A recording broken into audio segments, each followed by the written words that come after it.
Saudara, semenjak tanggal berapa? 13 Maret ya, KLB disampaikan, hampir semua gereja di Solo ini tidak ibadah, termasuk gereja kita ikut ambil bagian untuk tidak ibadah. Tetapi memang ada beberapa gereja yang mereka juga tetap mengadakan ibadah, sama gereja baptis, tapi mereka ada yang mengadakan ibadah. Tapi gereja kita mengambil keputusan untuk tidak mengambil resiko-resiko yang begitu besar, dan ini sesungguhnya tidak main-main dengan hal ini. Saudaraku yang terkasih di dalam Yesus Kristus, pada hari ini kebenaran firman Tuhan diambil dari Bilangan 14 ayat 1 sampai 4 yang kita baca bersama. Dan tema firman Tuhan pada hari ini, hidup dalam new normal. Kita akan belajar bagaimana hidup dalam new normal. Saudara, hidup dalam new normal sesungguhnya di dalam Alkitab itu sudah banyak terjadi. Dan hari ini saya hanya akan mempelajari tentang perjanjian lama. Jadi perjanjian baru mungkin yang akan datang atau pas kapan. Tetapi hari ini saya akan menyampaikan tentang khusus new normal di dalam perjanjian lama. Jadi kata new normal itu sesungguhnya bukan asing, tapi di dalam Alkitab pun sudah terjadi beberapa kali. Dan ini saya berharap saudara-saudaraku semua tidak kaget dengan hal-hal yang sedemikian. Satu contoh dalam perjanjian lama itu, ketika Adam dan Hawa jatuh dalam dosa, tidak boleh makan. Ada yang berkata Alkitab buah pengetahuan baik dan jahat. Ada yang berkata juga buah keldi. Tetapi ketika Adam dan Hawa makan itu, mereka harus diubahkan hidupnya. Hidupnya akan diubahkan. Tadinya di taman itu semua tersedia, tinggal menikmati. Tetapi ketika dia makan buah pengetahuan dan atau buah keldi itu, dia harus bersusah payah untuk mencari makan, dan wanita akan kesakitan ketika apa? Mau tidak mau dia harus hidup dalam seperti itu. Begitu juga cerita ketika Menara Babel. Semua pada saat itu satu bahasa. Semua satu bahasa. Tetapi karena pemberontakannya, dia akan membuat Menara Babel itu, dan akhirnya karena untuk sombongan, bukan untuk kemuliaan. Karena pada saat itu mereka ingin menunjukkan kemampuannya membuat menara yang menjulang tinggi langit. Dan akhirnya Tuhan turun, dikacaukanlah bahasanya, sehingga menara itu tidak terjadi. Hari ini saya akan mempelajari tentang perjalanan bangsa Israel dari tanah Mesir menuju ke tanah perjanjian, tanah Kanaan. Begitu juga ini adalah tentang new normal yang diterapkan Tuhan. Pada saat itu bangsa Israel ini hidup di tanah Mesir sudah 430 tahun, waktu yang cukup lama. 430 tahun, cukup lama dia tinggal di Sehingga pada saat itu boleh dikatakan bangsa ini sudah enjoy, sudah nyaman, dia sudah merasakan enak. Padahal pada saat itu mereka boleh dikatakan hidup di tanah orang lain. Yang ada pada saat itu dia hanya bekerja dan bekerja. Karena membuat jerami dibuat menjadi batu cukup berat. Kalau tanah liat dibuat menjadi batu hanya tinggal injak-injak lalu dicetak.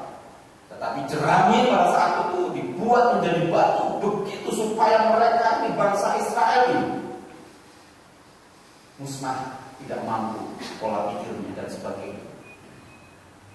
Dia tidak menyadari kalau pada saat itu di Mesir itu sebagai budak. Dia tidak menyadari pada saat itu di Mesir itu dia sebagai tawanan dan bukan sebagai Tuhan. Tetapi karena waktu 430 tahun yang cukup lama, dia merasakan nyaman. Dan dia merasakan enak hidup di tanah Mesir. Sehingga pada saat itu Tuhan ubahkan, Tuhan bawa untuk menuju tanah perjanjian. Ini normal dalam kehidupan hari ini. Saya ingin sampaikan kepada saudara-saudara juga. Begitu juga saat ini dunia yang kita lihat. Tuhan tidak berkenan juga. Saya punya teman itu 24 jam bekerja di depan komputer. Tidak ada waktu istirahat. Dan dia hanya uang, bekerja dan uang terus.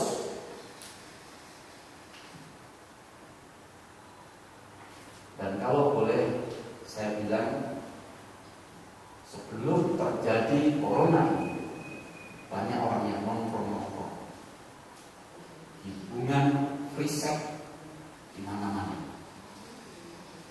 Hubungan free sex di mana-mana.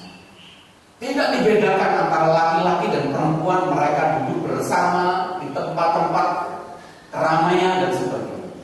Tetapi hari ini Tuhan mau, Tuhan reset, Tuhan install dia rumah untuk merenungkan kembali bahwa keadaan dunia ini memang perlu di reset, perlu diinstal kembali supaya setiap orang mengalami yang namanya perubahan itu. Dan hari ini kalau ada orang yang tidak siap dengan adanya new normal, berbahaya. Maka saya setuju, karena dia tidak siap dengan keadaan hari ini. Bisa saja orang itu meninggalkan apa?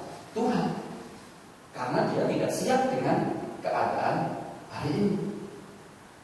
Pakai masker, saya itu gantung-gantung diri, jadi setiap hari bawa itu cuci tangan dan sebagainya. Pergi, bukan hanya cuci tangan, pergi 5 kali ya mandi 5 kali, rasanya. Tapi inilah kehidupan ini. Artinya yang ingin saya sampaikan, siap tidak siap, kita harus masuk di perubahan ini. Dan tidak ada suatu peristiwa, ini penting, tidak ada suatu peristiwa yang tidak campur tangan Tuhan. Tidak ada peristiwa apapun tidak campur tangan Tuhan.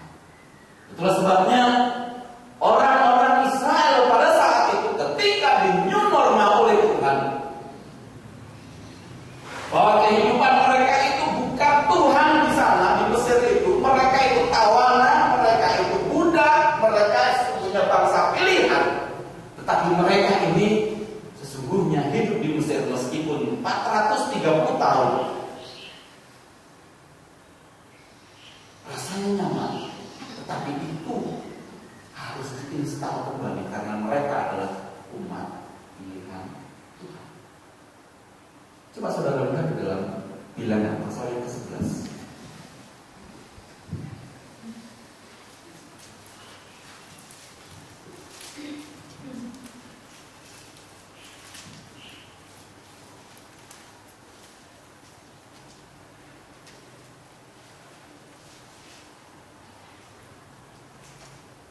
Bilangan pasal yang ke-11 ayat yang keempat. Inilah firman Tuhan. Saya akan bacakan ayat yang keempat. Orang-orang bajingan yang berkata Musa, yang ada di antara mereka memasukkan nafsu rakus, dan orang Israel pun menangislah pula serta berkata, siapa yang akan memberi kita makan daging? Kita teringat kepada ikan yang kita makan di Mesir dengan tidak bayar apa-apa, kepada mentimun, kepada semangka, kepada bawang pre, bawang merah, bawang putih. Tetapi sekarang kita harus kering, tidak ada sesuatu apapun kecuali mana ini saja yang kita lihat. Ayat yang ke-7. Adapun mana itu seperti ketumbar dan kelihatannya seperti damar berbedolah. Bangsa itu berlari kian kemari untuk mengutnya, lalu menggilingnya dengan batu kilauan, lalu menumbuknya dalam lumbung mereka, memasaknya dalam periuk, dan membuatnya menjadi roti bundar. Rasanya seperti rasa panggangan digoreng.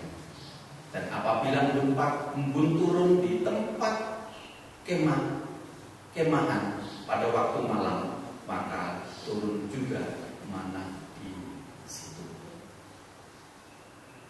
Ini bangsa Israel ketika di new normal oleh Tuhan. Dia bercerita, kita teringat loh waktu di Israel, di Mesir ada daging, ada apa lagi?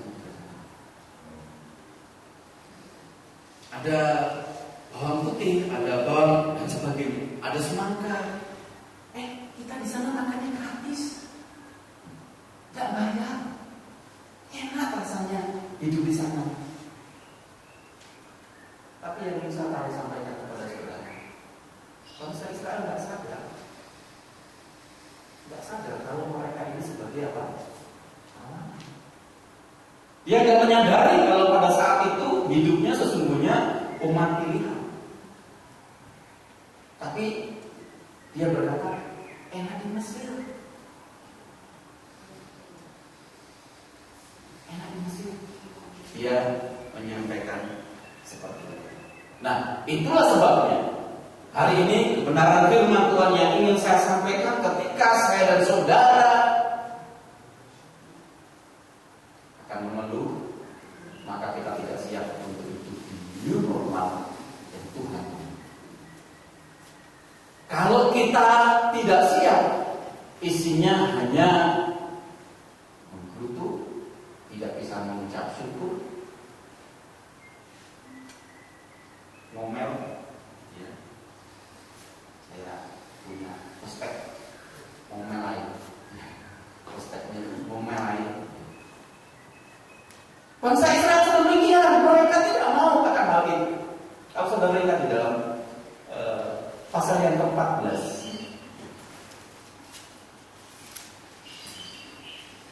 pasal yang ke-14 ayat yang ke-27.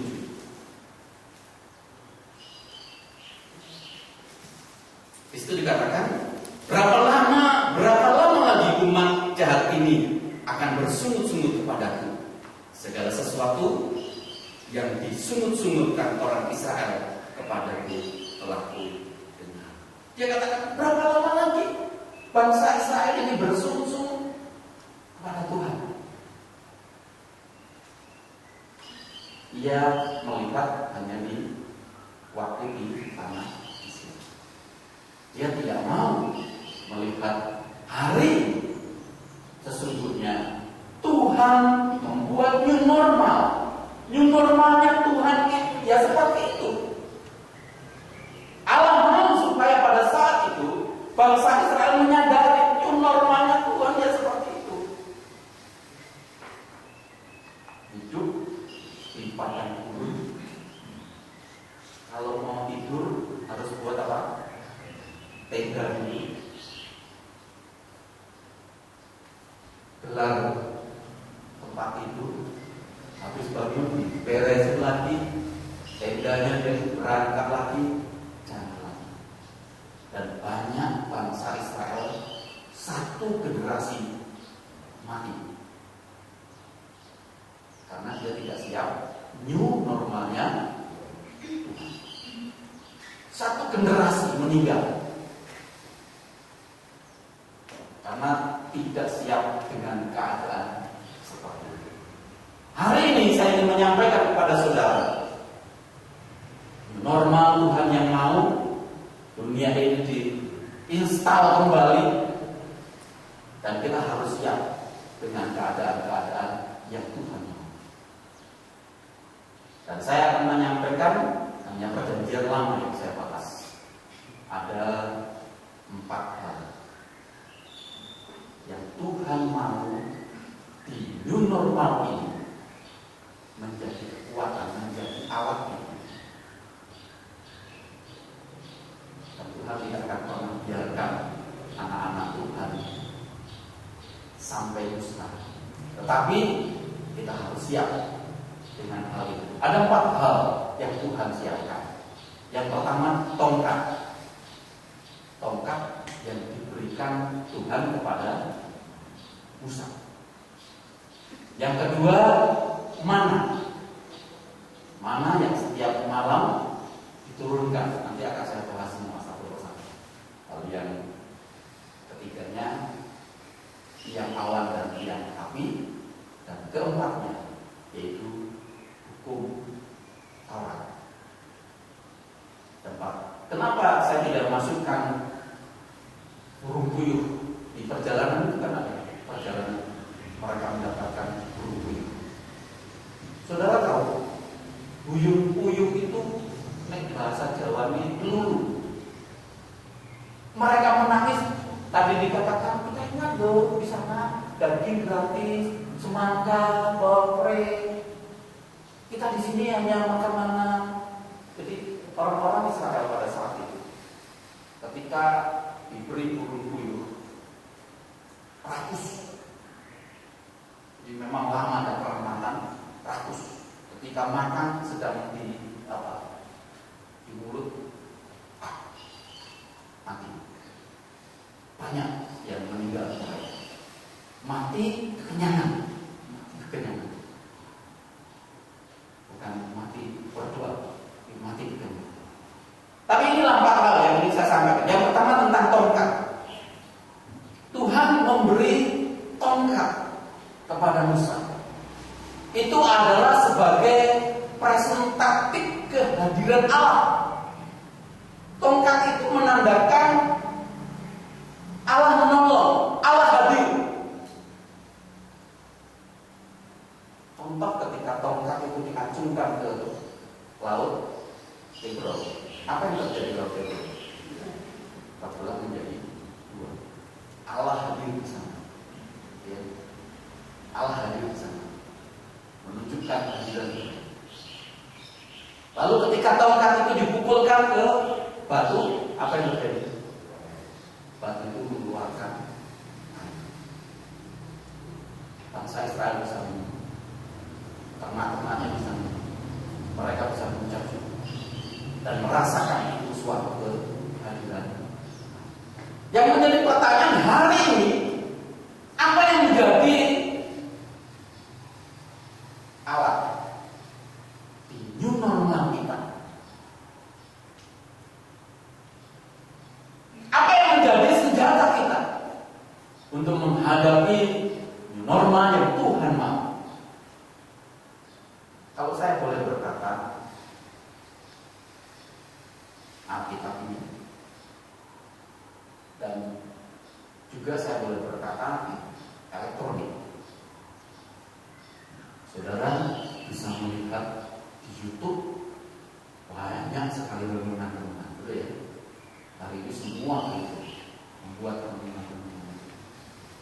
Artinya ketika firman Tuhan itu mulai disebarkan, semua orang mendengar firman Tuhan,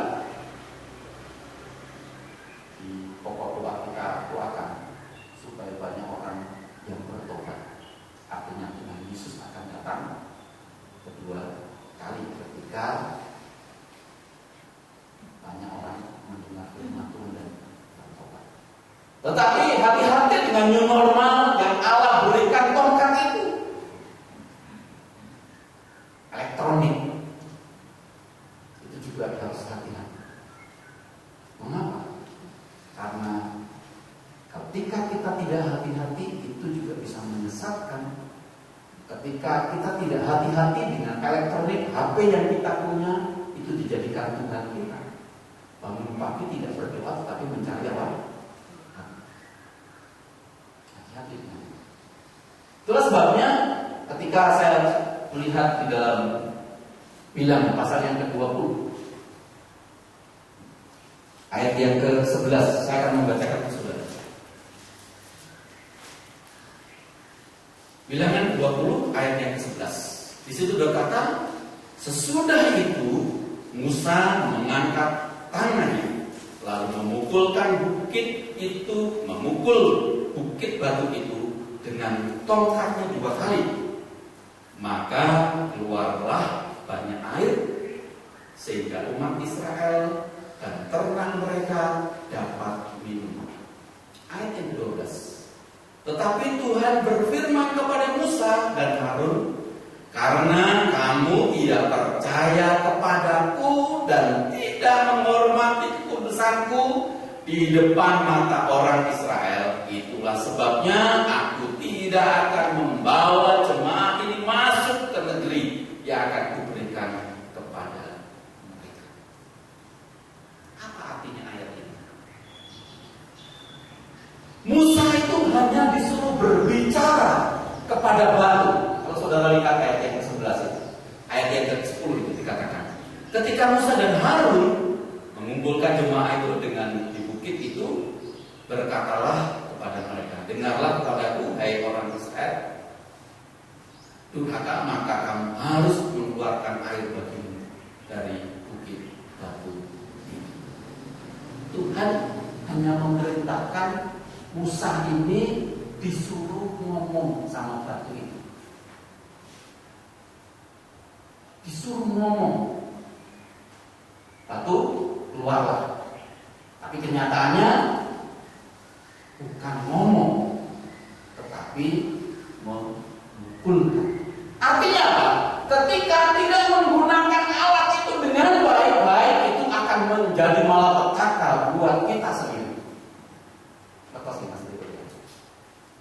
Tongkat yang Tuhan berikan, kalau tidak hati-hati, itu bisa menjadi malapetaka bagi diri kita sendiri.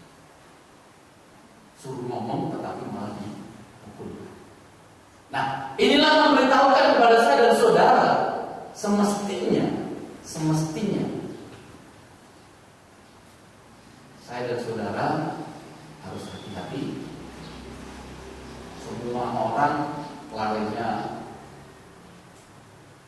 alat elektronik untuk kerohanian dan sebagainya, tetapi di new normal ini Tuhan ingatkan supaya hati-hati dengan hal itu, supaya tidak menjadi malapetaka bagi kita sendiri. Lalu yang kedua, mana itu turunnya dari langit, dan mana itu turun ketika pada waktu malam hari. Artinya apa? Artinya berkat itu akan turun. Berkat itu akan dicurahkan bagi orang percaya. Berkat itu akan diterima bagi orang-orang yang setia. Dan berkat itu tidak akan diterima kepada orang fasik. Tidak akan diterima bagi mereka yang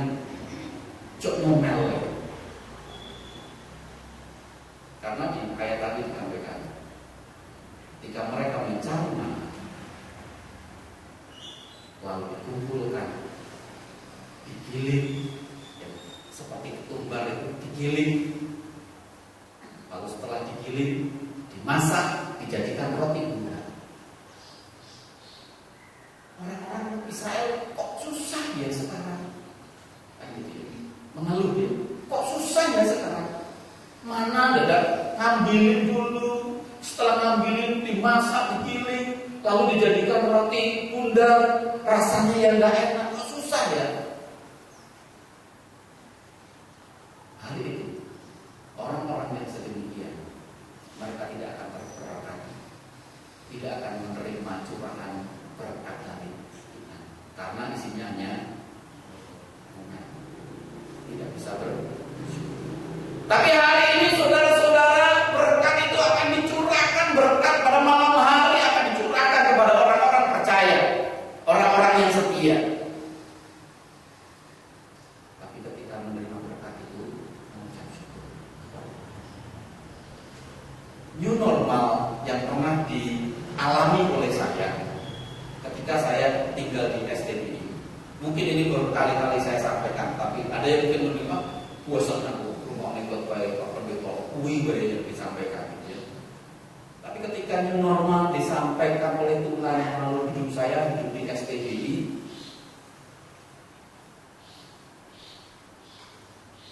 kasih tahu kalau makan tempe satu, tahu satu.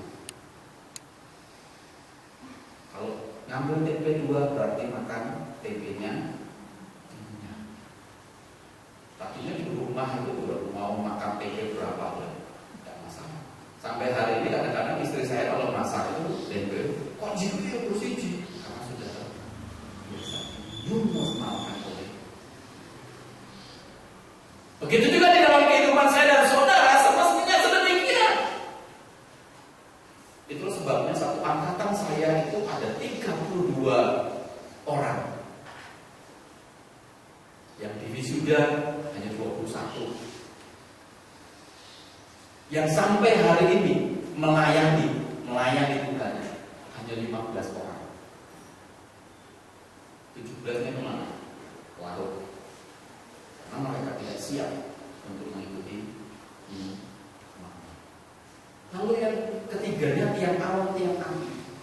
Apa artinya? Tiang awan, tiang api ini. Tiang awan, tiang api itu menunjukkan bahwa siang hari Allah akan menyertai orang percaya. Bangsa Israel ada tiang awan yang menyertai. Malam hari ada tiang api yang memberi Allah penerangan itu.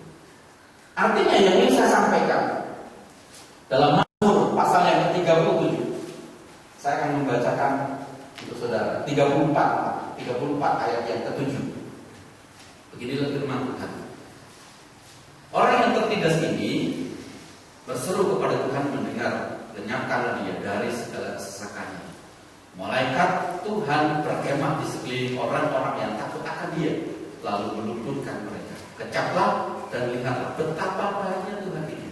Berbahagialah orang yang terlindung padanya.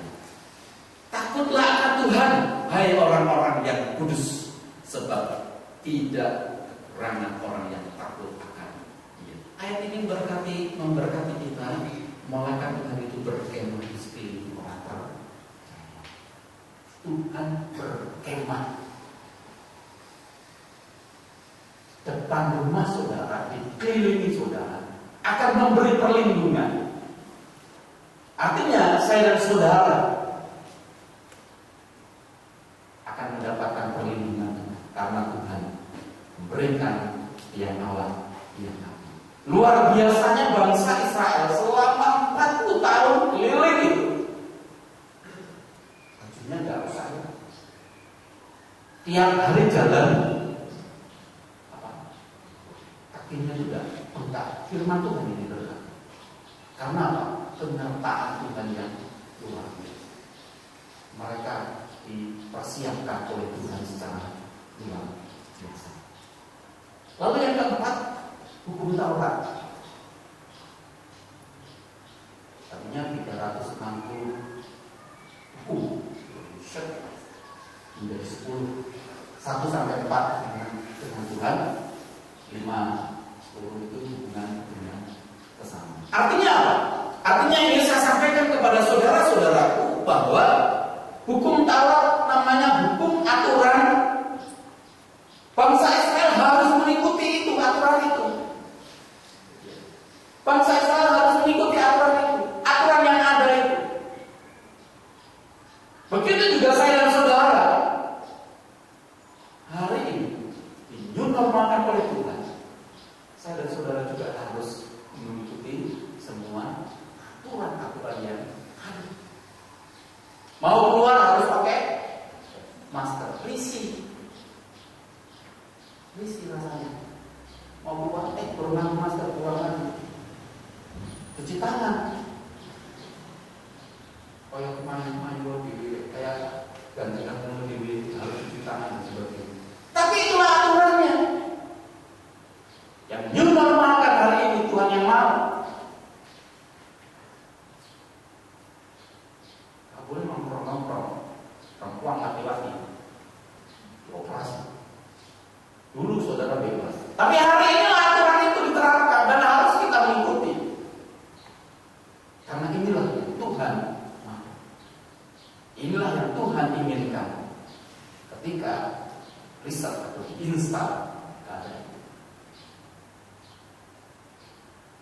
Kalau kita tidak siap dengan keadaan seperti itu, ya, seperti saya katakan tadi, kita saja bisa saja obat. Karena obat yang cukup susah ya sekarang ini. Yang ini saya sampaikan, keempat itu hidup hemat, hidup teratur. Kalau kita ngomong panjang, berkat yang ada padamu harus kamu hidup. Sekali lagi, berkat yang ada padamu harus kamu hidup.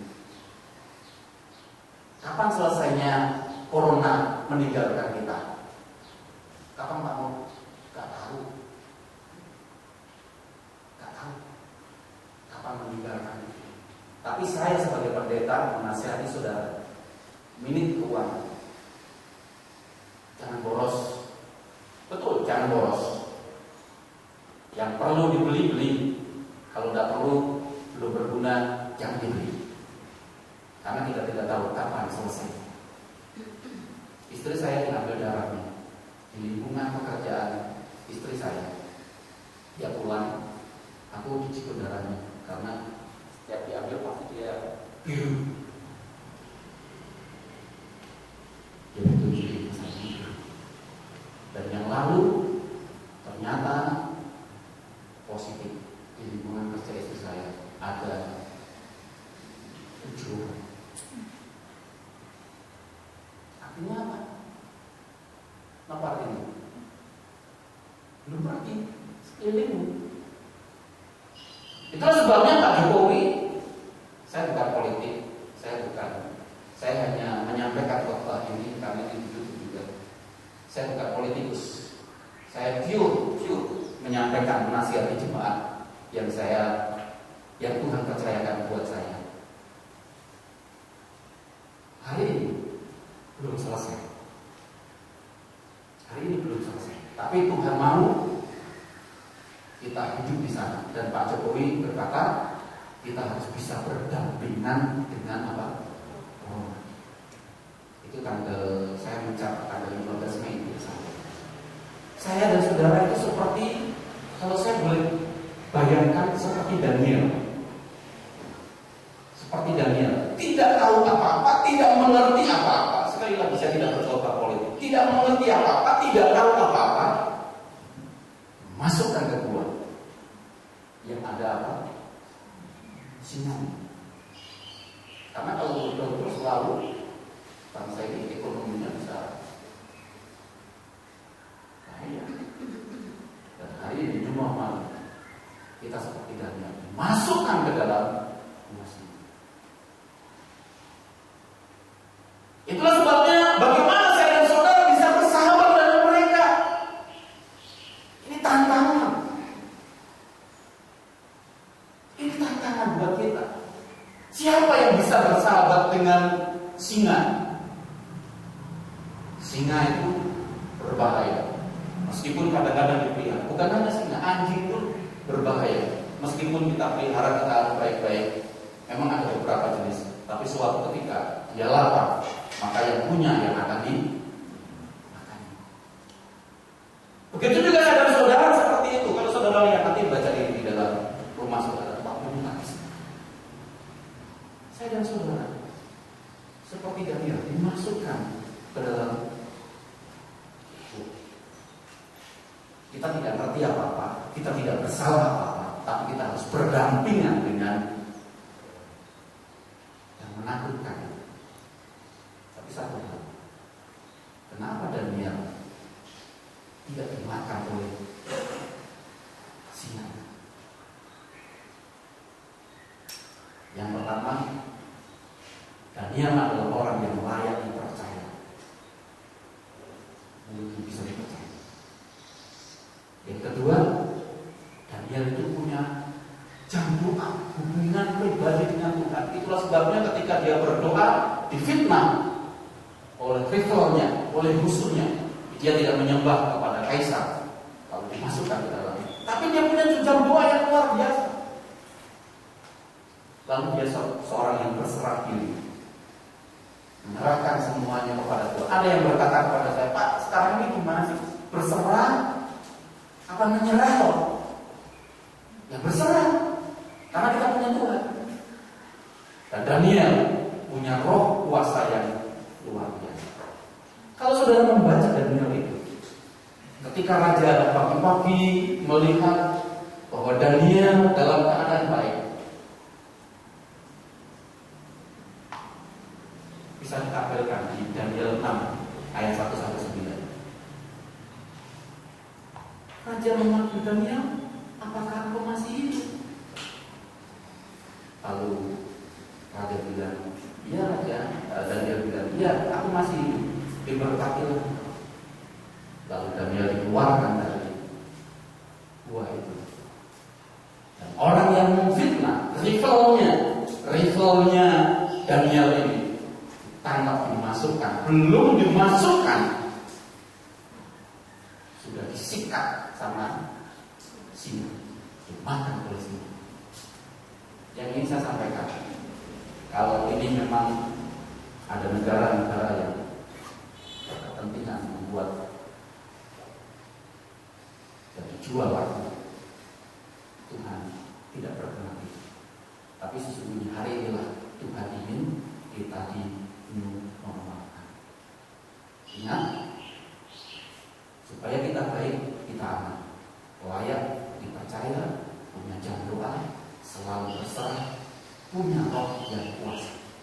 Mari kita tetap mencari Tuhan, meskipun ibadah di rumah, tapi tetap mencari Tuhan. Kita bisa berdoa kepada Tuhan, kita terus minta kepada Allah, supaya Allah selalu memberi perlindungan. Ada tongkat, ada mana yang Tuhan curahkan setiap malam kepada kita, yang selalu kita terima, yang selalu kita menikmati. Ada tiang alam, tiang api yang selalu memberi perlindungan. Dan ada aturan-aturan yang harus kita terapkan. Saudara akan diberkati, saudara akan diselamatkan.